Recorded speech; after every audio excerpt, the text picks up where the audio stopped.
Hey guys, this is Ethan from the Amp Lab. Today on the bench we have a AudioLegion AL1600 monoblock 1600 watt amplifier.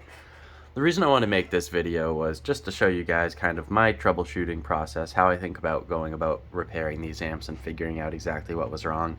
And this one had quite a few different things wrong with it that extended the troubleshooting process, and I feel like some of you might find that interesting. So I'm going to try to make this video as short as possible because I know I don't have a very long attention span, and I'm sure some of you don't either. So I'll try to keep it interesting, I'll try to keep it quick, and I'll try to cover everything that we did with this. So first thing we do when an amp comes in here, we do a visual inspection. Is there anything that you can visually see that is wrong with this amplifier? So are there blown FETs or resistors or capacitors, things like that? So when it came in, I saw 3 blown capacitors. They were all in low voltage regulation sections.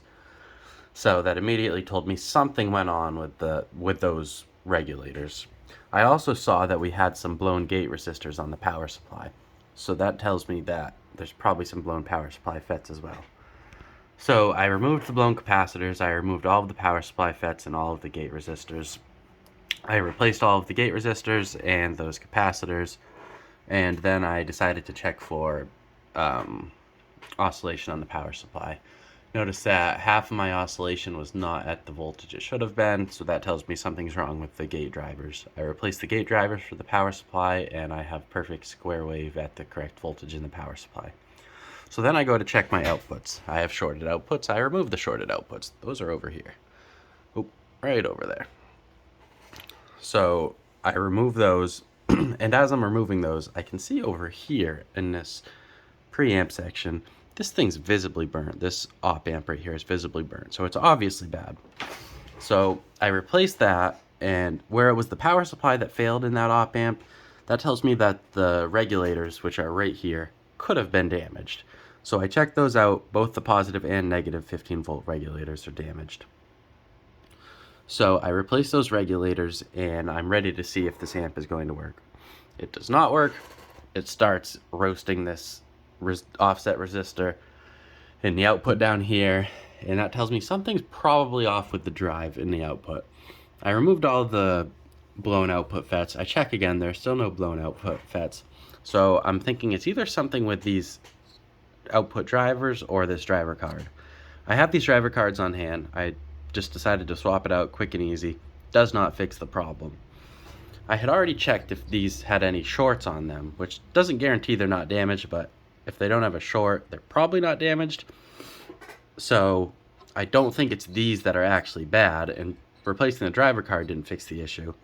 But I do know these run off another regulator. They run off a 5 volt regulator right here, which generates their drive voltage. So I had already checked this, and it wasn't shorted, which doesn't guarantee it's not bad, but it wasn't shorted, so I didn't replace it. I took out all of my FETs so I could test all of my regulated voltages, and what do you know, I don't have 5 volts here. So I replaced this. I now have 5 volts here. Put my outputs back in, and this thing still doesn't work. So I think that's really weird.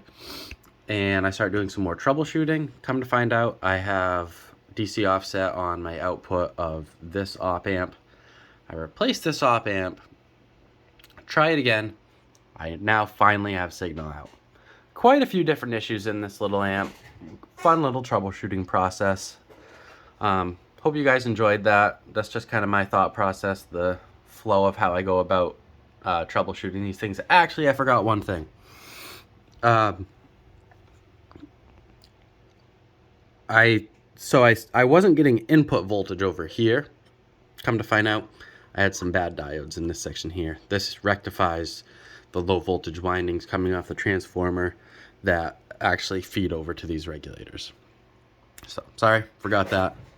Hope you guys enjoyed. Stay tuned, I'll try to make more of these.